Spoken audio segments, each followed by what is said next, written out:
All right. Well, good afternoon, good morning, good evening, wherever you guys are. But here at Startup Grind Milwaukee, wanted to just give you kind of a little background. This chapter is kind of getting rebooted after being gone for a few years. So we're excited, to be back and have an exciting speaker here tonight.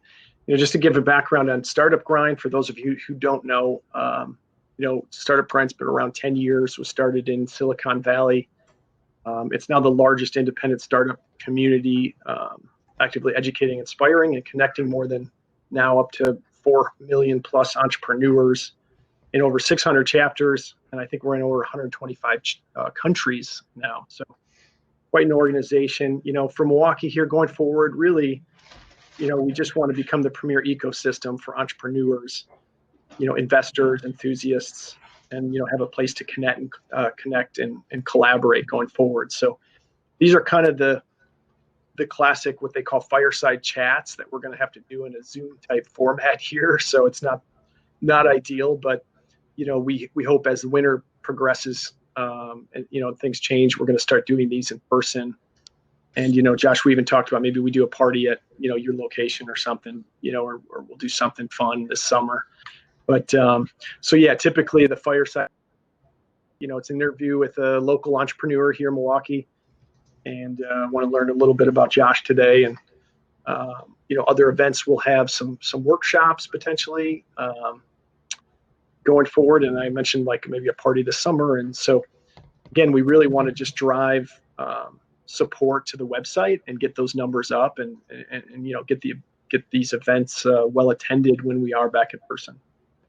So with that, I guess if I don't see any chat questions, we'll get started with Josh Delaney here. Josh owns and operates multiple e-commerce businesses and brands. I'd like to call him an e-commerce guru. Josh, I said it, you didn't. Josh specializes in product development, branding, marketing, advertising campaigns. Did I miss anything, Josh? I'm sure I did, but we'll get into it. One of your brands, you said, was recognized as one of the fastest growing companies in Wisconsin for 2020. And Josh is also involved. Arguably. What's that? Arguably the fastest, depending on who you're talking to. Very cool. And then we'll definitely get into that. Josh is also very involved in charitable initiatives across Milwaukee and other regions across the country. So with that, Josh, I guess we got to start with a little background, about yourself, and, kind of tell me how you got started, and you're going to start it kind of where you want to start it today. Just in startups in general, or business in general? Yeah, I mean, I guess we could start as far back as you want to start, but yeah, start in e-commerce today. How about that? We'll keep it a little bit more current than what Josh used 2 years ago. Yeah, we'll skip all of the fluffy stuff. I've been an affiliate marketer, basically selling other people's products online for 10 plus years, 10 to 15 years. And so again, skipping ahead of a lot of the fluffy cliche stuff that was in the beginning.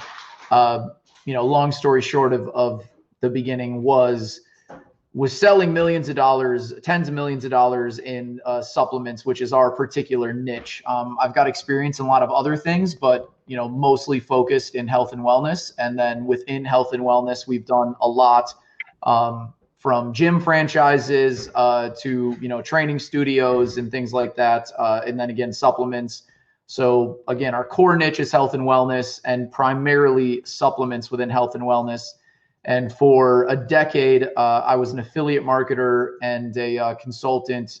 Basically, again, I was in charge of or responsible for selling tens of millions of dollars in other companies' products, whether I was being paid as a marketing contractor or as a marketing consultant, or like web design consultant, or platform consultants, basically how they built their sites, how they built their funnels, how they built their programs, how they trained salespeople to sell more product, all kind of in and around that area. And through that career, I got to meet a lot of CEOs. I got to meet a lot of scientists. I got to see how products were made. I got to see a lot of manufacturing facilities.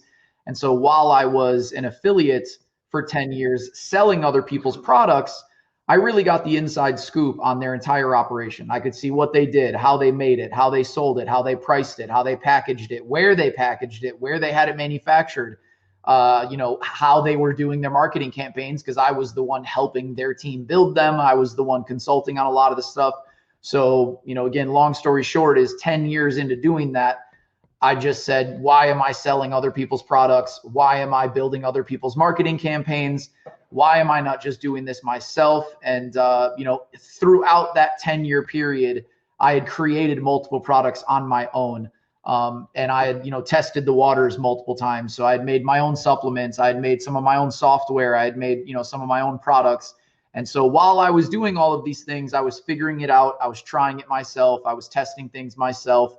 Had really good success with a lot of it. But, I'd say my biggest mistake in that part of my career in learning and testing and trying to do this on my own was I always had partners. I always worked with other people. I always wanted to bring other people with me. I always wanted to share my ideas. And so I always tried to work with other people. And most recently, 4 or 5 years ago, I decided that partners was not a good move for me. And then really said, I'm going to do my own products, my own e-commerce programs, my own marketing systems, my own business, 100% owner of everything, fund it myself, do it all myself. And so fast forward a few years, 4 or 5 years from that to today, we own, operate, build, design, and create our own products, our own brands, our own companies, our own marketing systems. We do everything in-house with our brains, but we do not own any manufacturing. We do not own any machinery. But we build the brand, we come up with the product, we come up with the concept, we build the website, we do all the design, we do all the packaging, we source all the products, we formulate them and we create them, and then we bring them to market, and we reap the benefits of having no partners, no investors, and no debt. And so that is what we do today. That's awesome. What a great background. Yeah, Josh, and forgive me if I question what you already answered, but I guess what piqued your interest in nutrition? I mean, obviously it's interesting. You had this background with nutrition and the e-commerce background and working for other companies. Can you talk a little bit about the convergence of that and kind of where that came from? And how you got that? So when I lived in Milwaukee, I'm from Menomonee Falls, grew up in Milwaukee, and when I was here, I wasn't into fitness. I wasn't into sports. I didn't really know what I was into outside of skateboarding, snowboarding, and creative stuff. I knew I was a creative. When I was in school, in high school, I figured I would be a designer. That's like what I probably would be, or that's probably what I would have ended up doing, is some sort of design, creative development, something along those lines. That's what I thought I was going to do for a living, was some sort of graphic design or something like that. You got here. All right. See you. We'll see you tomorrow. I went to school for like 2 months. I went to college for like 2 months, ended up dropping out, and discovered that I was pretty good at sales. So it was like a complete shift in everything. I was still a creative at heart, and I'm a creative at mind, but I realized that I was, out of my desperation of working, I worked all the time. And I got out of high school at 10 o'clock every day to go to work. So I really don't know. I didn't do a normal high school. I didn't do normal college. I don't even know what that's like. For my entire high school career, I was out at 10 a.m. to go to work. So I know that more than I do the education system. So it was I had this weird creative. I thought I was going to be a creative, but then that turned off at 10 a.m. and I went to work. So I was actually like a full worker. And then my first business was in sales at 18. And I quickly realized that I could turn my creative juices into being a sales guy, and I could be a really creative sales guy. And that's kind of where affiliate marketing, sales, and business kind of took over my creativity side. And it was probably at like 18, 19, I'd started a business.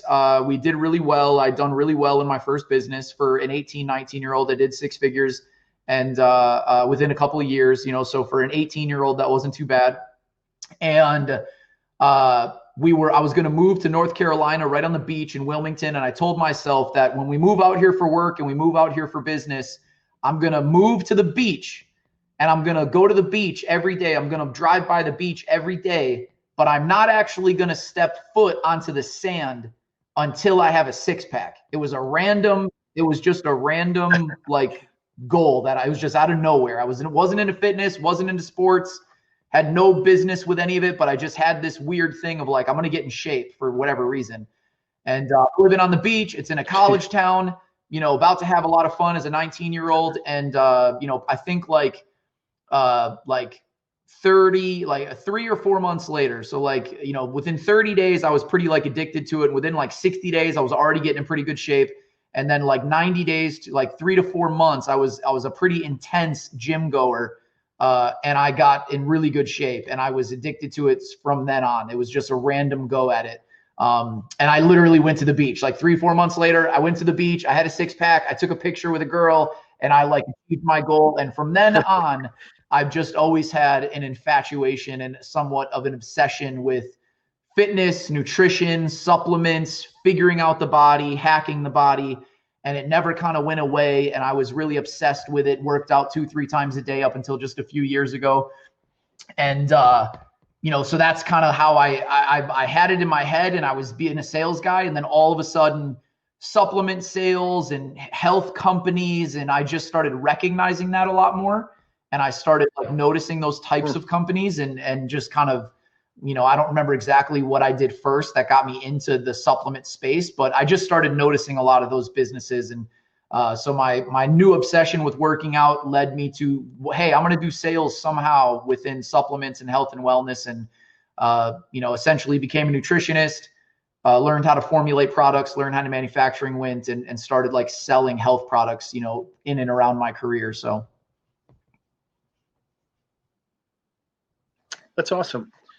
So, and I know you said you don't like to get into the fluff, but I'm always directed to kind of get to the human, get down to the human element. So I got to ask a few of these questions. So bear with me, Josh. But I mean, obviously nutrition is a big part, and I've been in your office, so I know you have a gym in your office. But I guess if you can just kind of walk us through an average day. I mean, I think it's fascinating that you get to kind of live and breathe what your business is and you live that lifestyle. And if you can just talk to that, kind of how you incorporate that into your daily life and kind of what that average day looks like.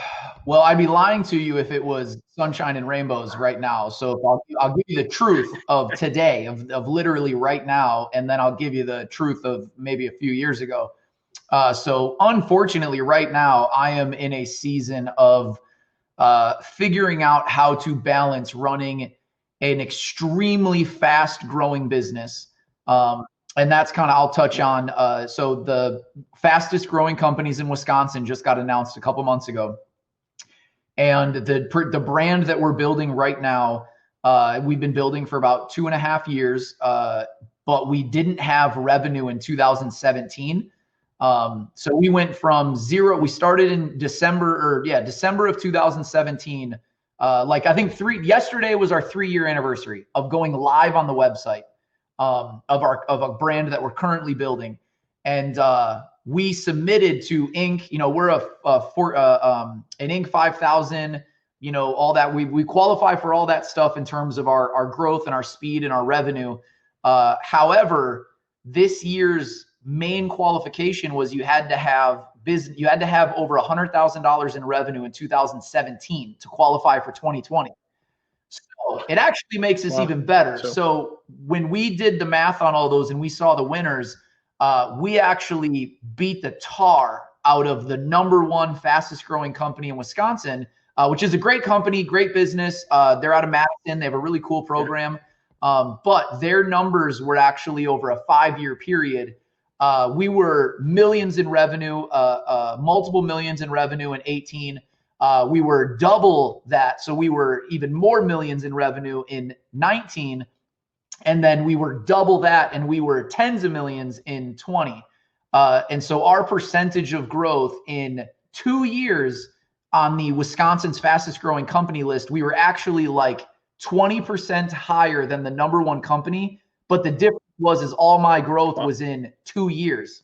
Their growth was in like 5 years. Wow. Yeah. And so technically, I say it like unofficially, like so to make a point of that is, I am now in a season with my health and wellness, which is very ironic that if you're pushing on all cylinders, which I do, I'm running at full speed all the time. I don't know how to do third gear. It's either stopped or sixth gear, seventh gear. And unfortunately, that's not always good. So currently, my day has been nothing but sleepless nights, drinking too much caffeine, not drinking enough water, because I am learning that you cannot operate a big brand with thousands of orders a day and full supply chains and full logistics and marketing all day, every day. And the beast never sleeps. And something's got to give. And for me personally, in my current season in life, we just had a kid. My wife still works, and we're running this business, and my health is currently giving. So sadly, I have a $40,000 gym 20 feet from me, and I don't even need it right now. I'm exhausted. However, and that's the truth. So like right now, I'm learning how to, in this new season of growth and business and going, 1,000,000 miles an hour, how can I, step off the gas without, really having the business come off the gas and let the team still keep working. So I'm learning some of that stuff right now as we speak. But a typical day is, working out in the morning. I do boxing and Muay Thai and kickboxing training twice a week in the morning. And I do still do strength training, just not nearly as much. But I'll do that at 8:30 in the morning. I do my Muay Thai in the morning at 8:30. And then I'm in the office at 10. Typically, we have like product samples and stuff that we're testing out in the office. So I'm usually taking a few shots of new products, that we have. So I'm a guinea pig for maybe an hour or two a day. And, and then it's right off the bat, it's ad campaigns. It's checking our revenue for the day. It's checking what bills need to be paid for the day. It's putting out new content. This month or in November, we were in People Magazine, Allure Magazine, and online, LA Weekly, Forbes. We're in a lot of big publishers every month. So checking how those are getting hit, checking our press releases, checking traffic, making sure our traffic is where it needs to be. So that's usually the majority of the day. And then usually an hour or two on emails, usually an hour or two on phone calls. And some of you are probably thinking, geez, that's probably a full day. Yeah, that would bring us probably to about 6 or 7 o'clock at night. And if I can work out after that, sometimes I do. And then I usually have a call or two on the way home. And I'm home at like 8 o'clock. And then I usually see the kid for 30 minutes, do bath. And then I'm beat. And then the wife goes to bed at 9:30. And then I clock back in from like 10 till 2 in the morning and finish emails that I couldn't get to during the day while campaigns were hot. And then I wake up and do it all over again. And that is the current situation.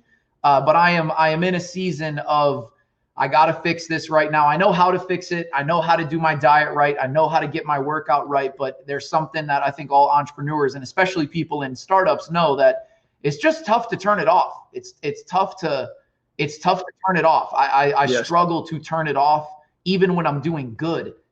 I struggle to turn it off. So there's like your normal level of running, and it's hard to turn off. And then there's, when we are really running 1,000,000 miles an hour, then it's even harder to turn it off. So I'm currently figuring that out right now at a new level. No, and that's all that means, I guess, Josh, is that you are human, right? I mean, the balance, and that's what people want to hear. I mean, hey, it's challenging for everybody. And, as someone with an entrepreneurial background and also a dad, I have to ask you that element also throws a wrench in too. So being a new dad, I bet for you this year has added to some of that juggling and balance. If you can speak to that, if there's any. Yeah, I mean, I'm 35. My wife is 37. We're on like the probably older spectrum of having our first kid. But luckily, my wife does the majority of the work. and she does a great job. And she's got a full-time, kind of specialty job. She's in specialty pharmaceuticals here in Milwaukee. She's got the whole state. Wow. So she balances being mom all day, and then in a great way, we got lucky that her particular job, she can't go into a lot of clinics or offices right now, so she's got a lot of time at home. But yeah, it's a learning curve, and again, especially when it's hard to turn it off. I mean, I would be lying if I said that there's times that I wake up in the morning and I get home at night and I don't even remember I have a kid. Like it's been 9 months, and I'll go till 8 o'clock here in the office, and I'll go, crap, I got a kid. Like I'm probably not going to see my kid for a day if I don't get home right now. I didn't see her this morning, and if I don't come home by bath time, I'm probably not going to see her today. So I'm still getting used to that. Also running a million miles an hour, I don't like the word balance. I don't think if you ever have balance, you're doing it wrong. In my opinion, in anything, if you're doing it excellent, but there's definitely, again, that figuring out that I want to be the best all the time at everything. And that's just not possible. So it's, you got to pick which one you're not going to be the best at. And I guess I just haven't. My decision was fitness. I used to be the best at fitness.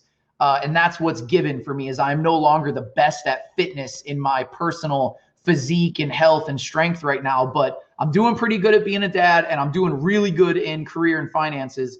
And so now I just got to figure out, and the reality of it is also hiring. That's something we're trying to work on in Milwaukee, is attracting talent to Milwaukee, because there isn't much here.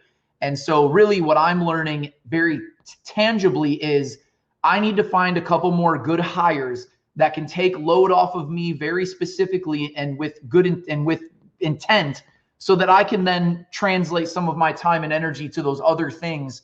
Because quite honestly, the reality is I'm probably being less productive right now, burning myself out, than I would be if I worked less hours, hired some more help, got myself back in the gym. I would probably go from working 13 hours a day to 9 hours a day, and those 9 hours would probably be more productive. And I know that. I just got to, I think there's some moves I have to make in hiring and switching some things around that'll kind of settle out to what I need it to be. But, that's a big thing for me in Milwaukee is recruiting talent here. And I think that's something I appreciate Giannis staying in Milwaukee, because we can work awesome. on collectively as a city. We need to bring talent to the city. So, I mean, you're skipping ahead, Josh, which is great. But yeah, talent. I know that was something I wanted to bring up is kind of just to talk about Milwaukee in general, and kind of why Milwaukee, and some of the good and the bad, I guess.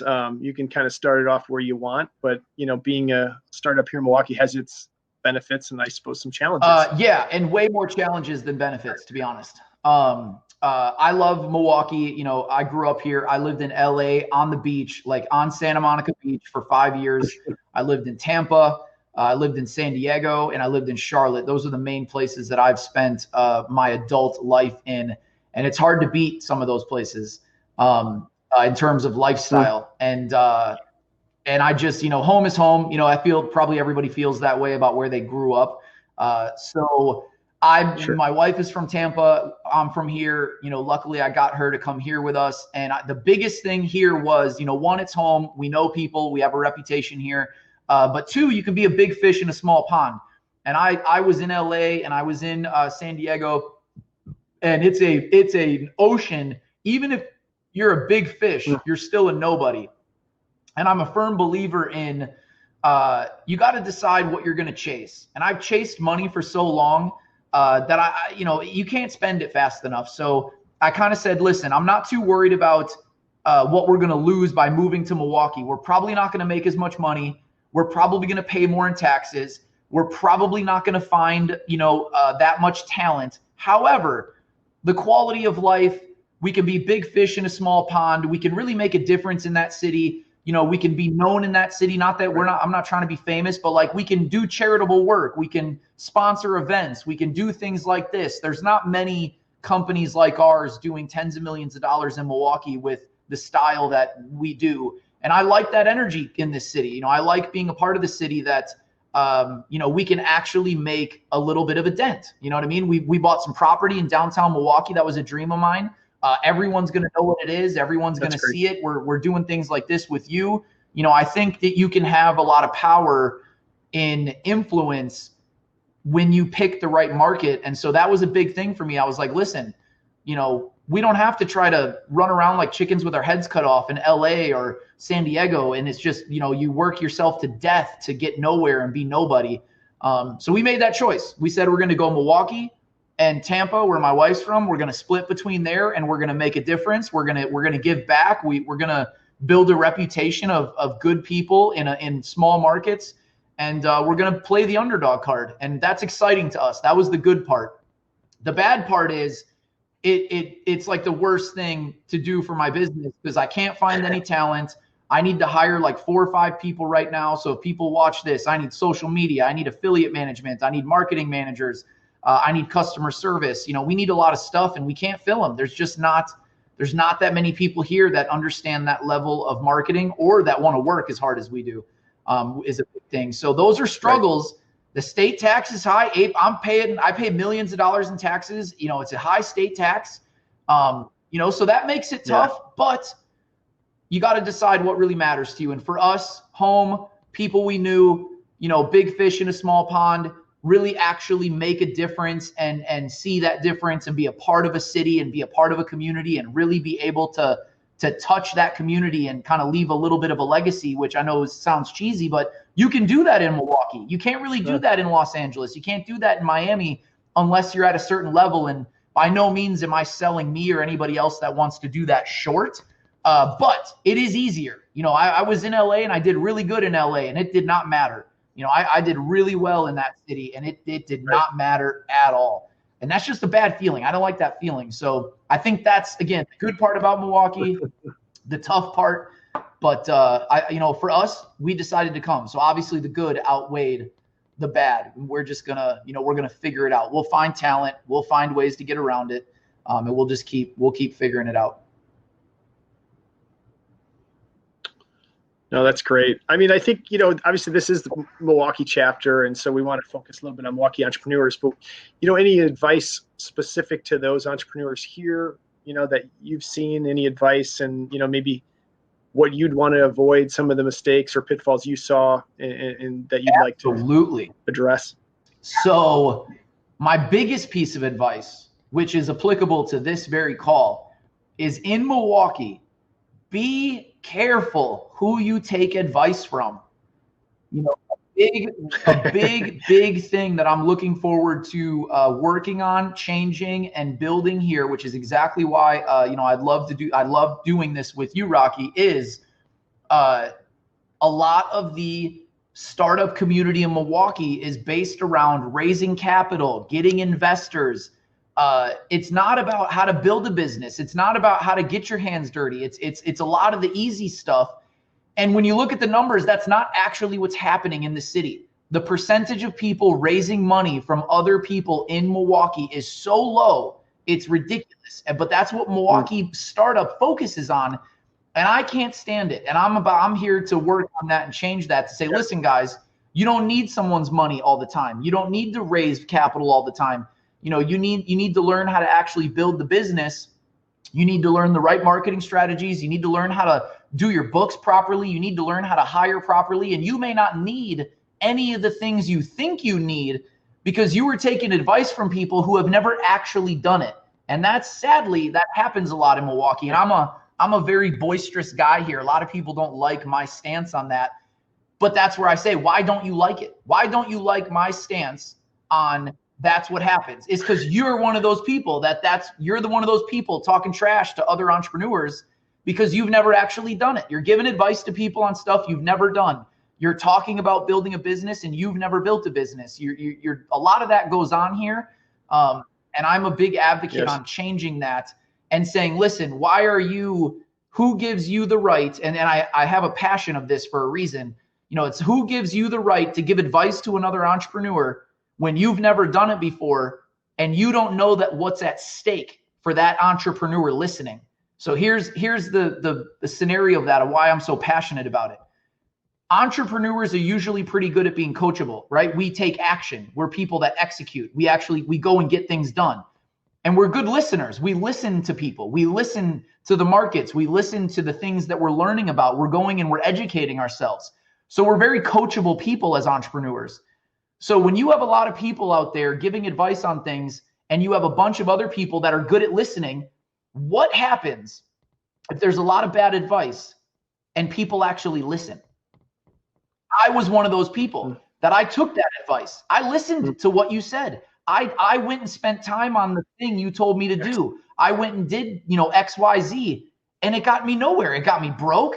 It got me bankrupt. It got me having to switch businesses. It got me to lose my apartment. It got me to be homeless. And I feel like entrepreneurs in the self-help kind of guidance, and even in Milwaukee, a lot of people want to give advice, but they don't think about the people that are actually listening, who, if the best case scenario happens that those entrepreneurs listen to that advice and they waste a year, they waste thousands of dollars, those people giving advice aren't thinking about the repercussions of that sometimes. And I was one of those guys that I've been homeless multiple times. I've slept in my car. I've got the knock on my window from the cops telling me to get out of the UWM parking lot, sleeping overnight.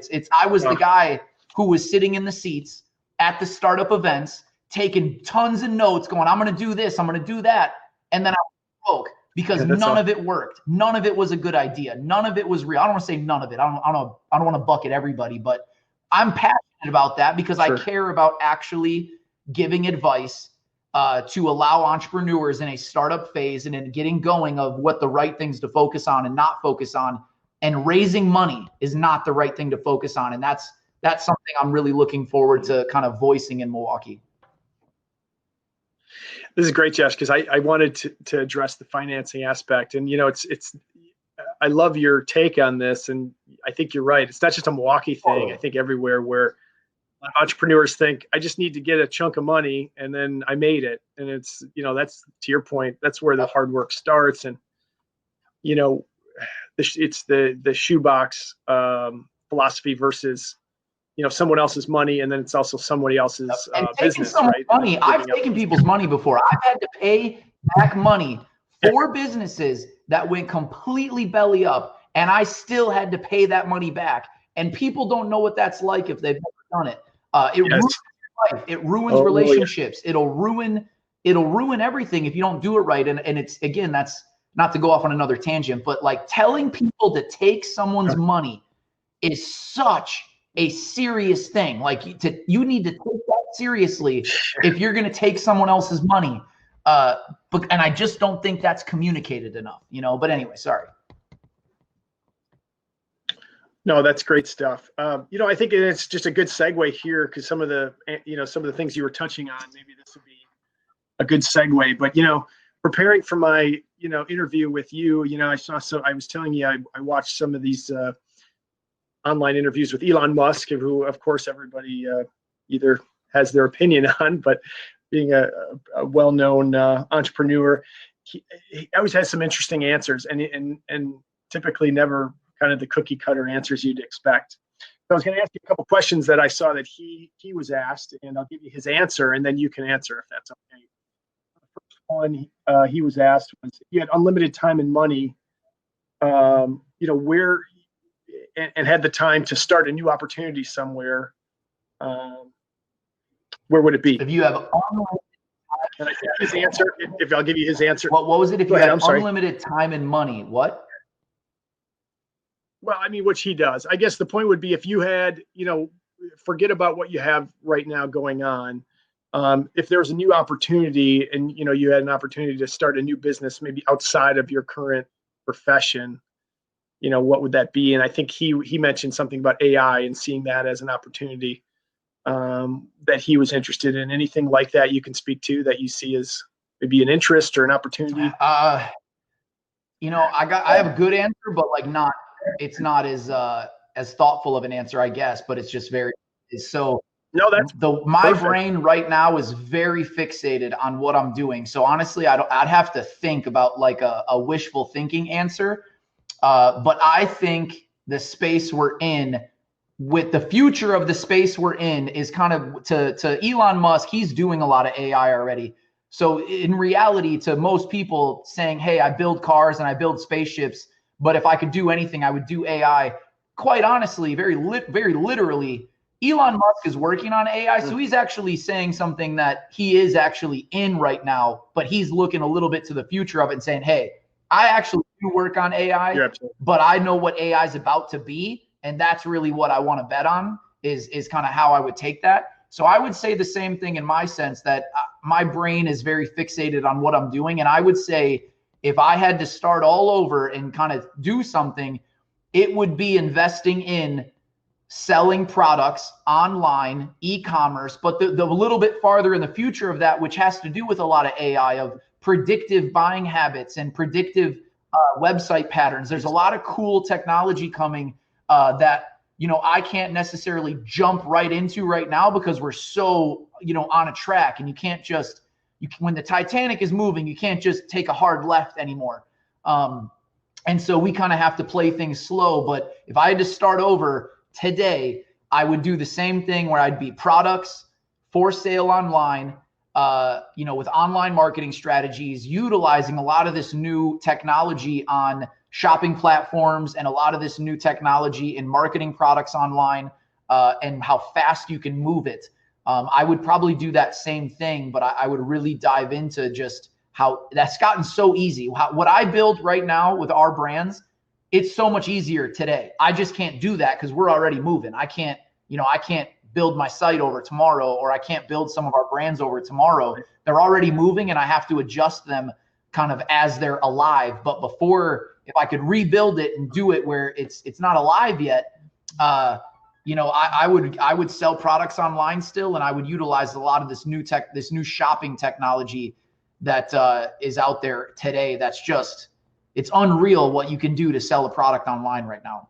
It's crazy. And I'm not even utilizing half of what you can do out there. I mean, there's so much new stuff in the last year or two that I haven't even been able to like try yet because we're moving, and I can't pivot that quickly into stuff. Right. Wow, that's great. Great answer on that. The other one, I think you've sort of answered this already. And the question he was asked was, you know, what word of caution would you give to a young entrepreneur starting out, and something to that effect? And he said a tolerance for pain was his answer. And I think what he meant by that was really perseverance. And I think you touched on a lot of this, and that's why I'm kind of giving you his answer, but was, you know, pain tolerance. Once you start the business, everybody thinks this is great. And then, you know, you realize your product isn't what it needs to be. And, you know, you have more competitors than you need, and your pricing's not right, and logistics, all that stuff. And having the perseverance to continue to grind. And then you could have external factors like a recession, or who knows what. And so, you know, if you have anything to add to that around, I would say, I mean, I'll try to come up with something else, but I mean, I would have said the exact same thing in other words without hearing his thing. So my answer, even without hearing that, would have been taking the work. Like, not the cheesy, like doing the work. I mean, taking the work. Yeah. Biggest problem I see with entrepreneurs right now is they don't even want to take in the work and then like get it started. You don't even want to receive like, there's so much bad advice out there that you don't even want to receive the good advice for the work to take. Like, my biggest problem, I don't do any paid consulting anymore. Everything I do consulting wise is free. If you ask me for advice, I'll usually just talk to you for free. That's kind of Chris that's on here. That's kind of how we met. He's looking for some help on stuff. And I said, listen, I don't really charge for anything. If I can help you, great. I'll give you the advice. If not, no big deal. But the biggest problem I have in kind of that arena of entrepreneurs is they'll ask for help. I will give them the exact answer. I will give them what to do. I'll give them where to go do it. I'll sometimes give them resources on how to actually get what they need given to them, or where to go buy it, or what to do. I do this all the time. And just receiving that information gets resistance, let alone actually following through and like receiving it and then going do the work. It's like two separate things. I give a lot of people advice and they'll take it and they'll, yo, yeah, we can do this and we can do that. And this is great. I'm going to go get started. A couple weeks later, hey man, how did that go? Are you, oh, well, no, I haven't gotten to it yet, but I'm going to do this. I'm going to do it. So that's one scenario. But then there's this scenario that is starting to happen more and more right now, is that we don't even want to receive work. Like it's like we're afraid to do the work, but now we're afraid to take the idea because that's just more work. It's more work. Really what I'm asking is like, how can I just go get money? How can I just go get a solution and not really have to like coordinate much or put in the work? It's like, we need to get more receptive to technology's making business easier. There's more people like me, like you, Rocky. There's more people out there that you can get resources from. It's never been easier to get information. But I think, we're seeing this new wave of, I don't even want to accept information. I'd rather, again, literally someone spell it out for me. And then I'll see if I actually want to go do it or not, So I think that the biggest word of caution, or the biggest thing, like he said, be able to accept, pain, so to speak. It's kind of the same thing as like, you need to be able to accept sometimes maybe your idea is not the best idea, or if it's an idea, maybe it's going to take a little more homework to figure out what to do with it, or it's going to take a little more studying or a little more research, or, a little more due diligence. And if you're not going to do that, you're not going to get anywhere. So it's being open-minded and being able to take that pain of, hey, you may need to spend some more time. You may need to spend some more money. You may need to do a little bit of this, and you need to be accepting of that information, or don't do it at all. It's your business. You know what I mean? It's yours to lose or gain, Yeah, that's great. No, that's a great answer, Josh. There's so much more, we could go over, but I got to try to start winding it down. So one of the last questions, we have a couple things here. I think, we got to address, of course, kind of the current environment with COVID, and just to ask you how that's affecting your business. It's obviously a challenge for all entrepreneurs in some capacity. Sounds like it might be, not impacting you as much as others, but if you want to address that, yeah, and how you foresee that. Yeah, again, I'm going to speak on selling products because that's what we had in the description, and that's what I do the best, is sell products online. So as people watch this and they see our title of e-commerce, hopefully they can take something from that. But I would say, during COVID, if you're selling a product online, you got a lot of categories that you could sell products right now that are going to do really well. And it's been fascinating to see all the different markets that have grown and that have died, right? Cleaning products have boomed. Sure. Plastics and glass has boomed, right? Those kinds of things. Gaming has skyrocketed. Sure. Gaming accessories, computer accessories, things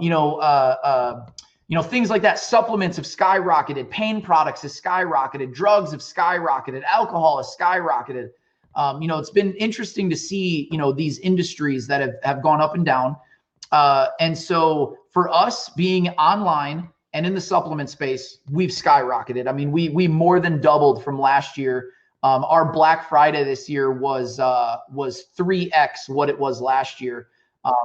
It was wild. Fantastic. We sold tens of thousands of products during Black Friday, had our biggest day ever and all that. So, again, why I am always an advocate for, if you want to do something and you're starting fresh right now, find a product, white label a product, private label a product, find somewhere where you can get your own product and you can put it on the internet, because I think this wave of what's happened for COVID is going to last another couple of years. All of the things that happened are going to have a domino effect, or they've had a domino effect, right, and they're going to have a tail, right? So even when COVID passes, and when we can go back to restaurants fully, when we can go back to the offices fully, there's going to be this like 2-year tail of residual effect that people are going to keep their like hoarding buying habits, right? They're going to buy a little bit more still. They're going to grab a couple more rolls of toilet paper. They're going to buy a couple more supplements. They're going to buy a couple of more things online than they probably did normally. And I think that's going to stick around. So, the pandemic's been great for us. And I think there's so much opportunity that this doesn't have to be all bad. And if you're an entrepreneur right now, this is where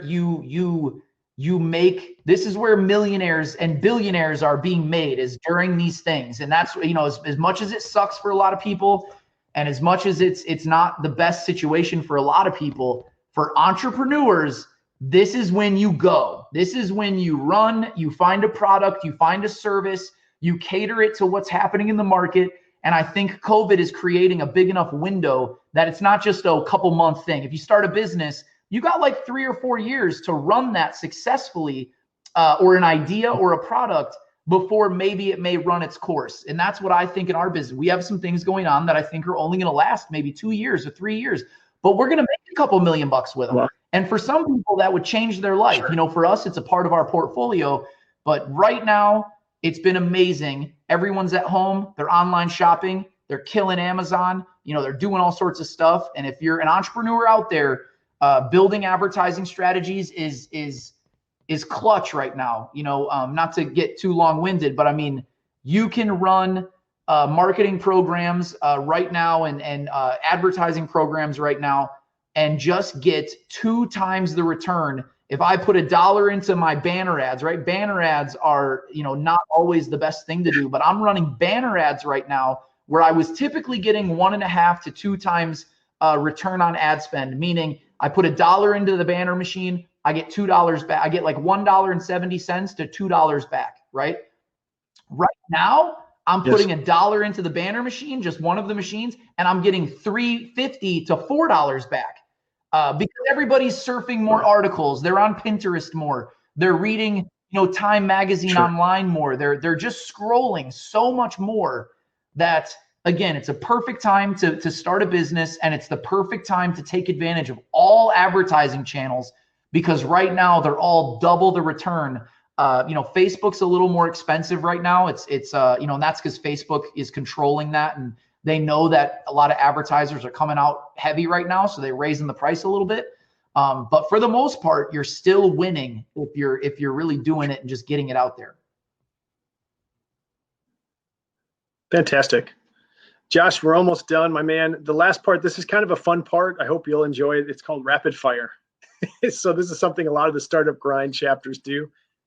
Just ask you a few questions, you give a short answer, and then we'll just kind of wrap it up with some Q&A and go on our way. And it's been great having you, and you've been a great speaker to have for our first event back here in Milwaukee. So with that, the first question, are you a custard or ice cream guy? Custard or ice cream? I would say probably the non-Wisconsin thing to say. I would go like a yogurt, like a froyo. Yeah. Oh my goodness, too nutrition. I should, you know, I thought this question I was if I had to do it, I would go custard. Like if I had to pick custard ice cream, I'd do the heavy stuff. Yeah. But if I'm going to get ice cream tonight, I'm going to get like froyo. Yogurt. All right, fair enough. Yeah, that's not a bad answer. How about beer or wine? Wine for sure. Not a beer drinker. Tequila. Third answer again. Tequila. I don't drink anything else really but tequila. You're killing me. I was supposed to tee these up as kind of Milwaukee things because obviously Brew City. I'm thinking. Yeah, I've never been a beer drinker. I don't know why. I've never liked beer. This is the stuff we just kind of, you know, we didn't prepare ahead of time.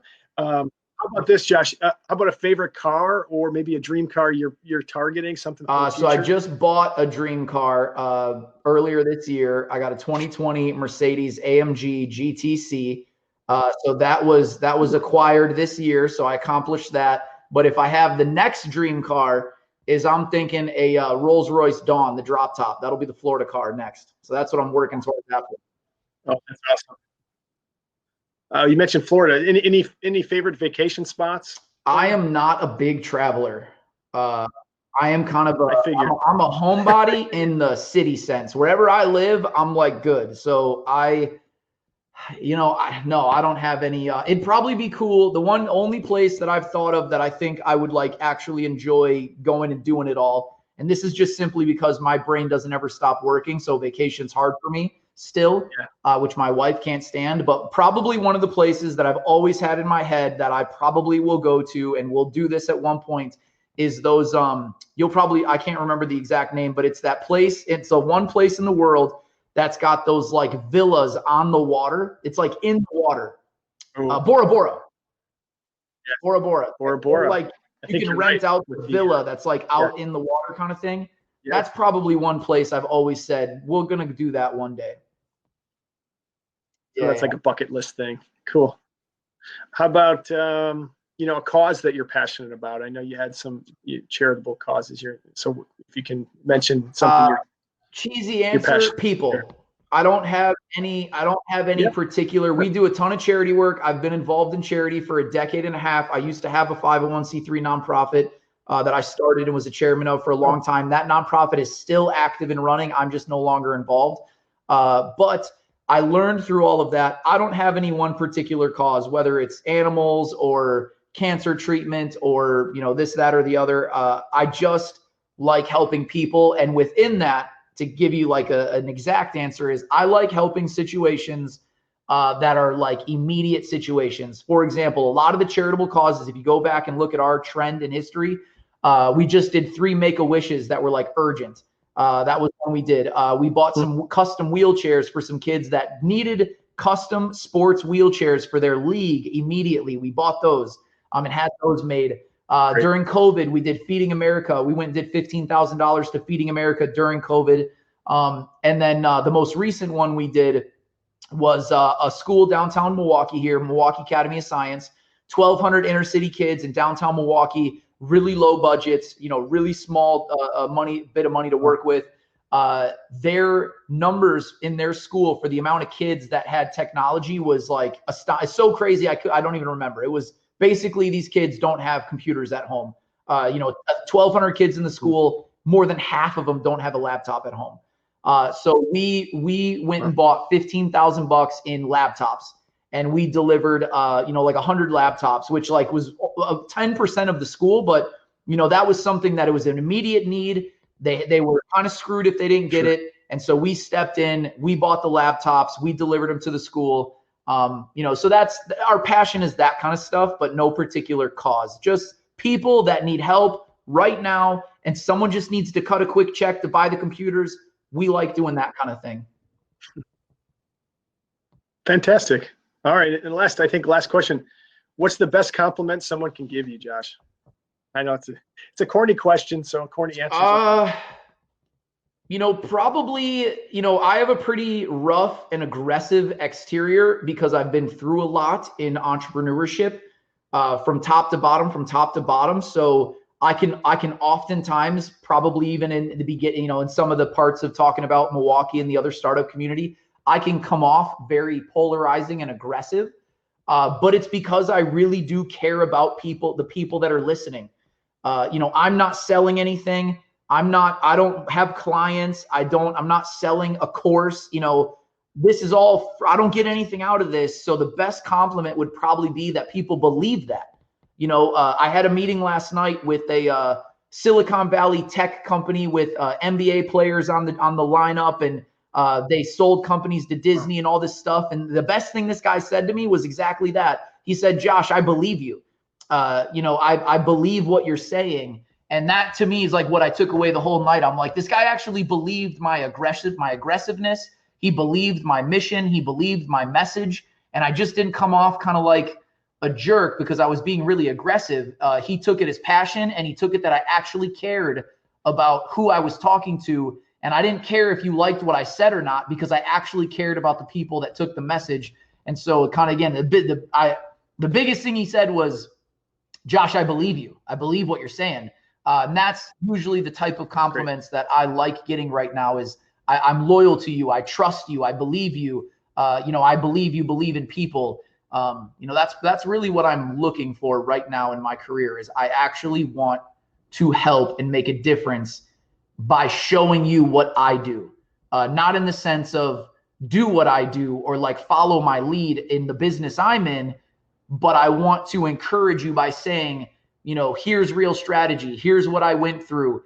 Here's what happened. Even if you're in this business or that business, I really do care about giving you that opportunity with no agenda, no ask, no agenda. And I hope you take it and believe that my aggressiveness is really passion for wanting people to not, go through, crap that I went through in terms of starting a business and being an entrepreneur. And it costs money and it costs energy and relationships and all that. And if I can help you legitimately think about something twice, and move once on it, that I want you to believe me that that's really what I want out of it. That's really my agenda, is to get that to happen if I can. No, it's great, Josh. And we're at the end here, bud, and fantastic stuff. And hope everybody online enjoyed it. It's a little hard in this venue. Usually we can still do some questions. If there was a few questions that came up and then some people said, no, never mind. Or then Josh answered that question. So if there's any other questions, I'm looking at the chat I'm in box here right now.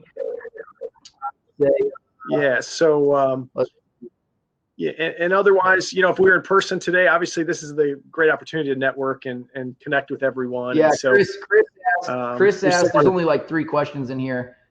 Is the eternal burn due to you can't hand off certain aspects of the business, or is this a lifestyle mindset that will maintain?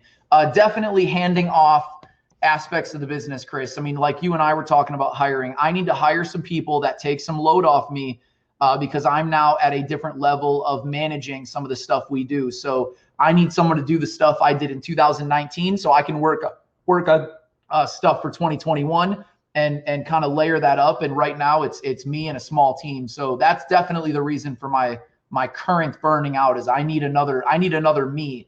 And that's not easy to find in Milwaukee. Dan asked, what talent specifically would you hire? I need social media, full-time social media manager. I need a full-time designer, a second designer. I need a full-time affiliate manager that handles all of our affiliate partners, which we have hundreds of affiliate partners around the world that we pay millions of dollars in commissions to, and that have websites and they run marketing campaigns, helping me manage that. I can't get to all of them every day. So affiliate manager, social media manager, content manager, which we do articles and blogs every day across a lot of sites. It's a lot of content to manage. Those are the main ones. Social media, content, affiliate manager, and another designer. So 4 jobs essentially. Maybe that could be 3 is what the talent I'm looking to hire. Yeah. Cool. Yeah, that was the questions I saw in there. Great. That's great. I'm going to stop recording.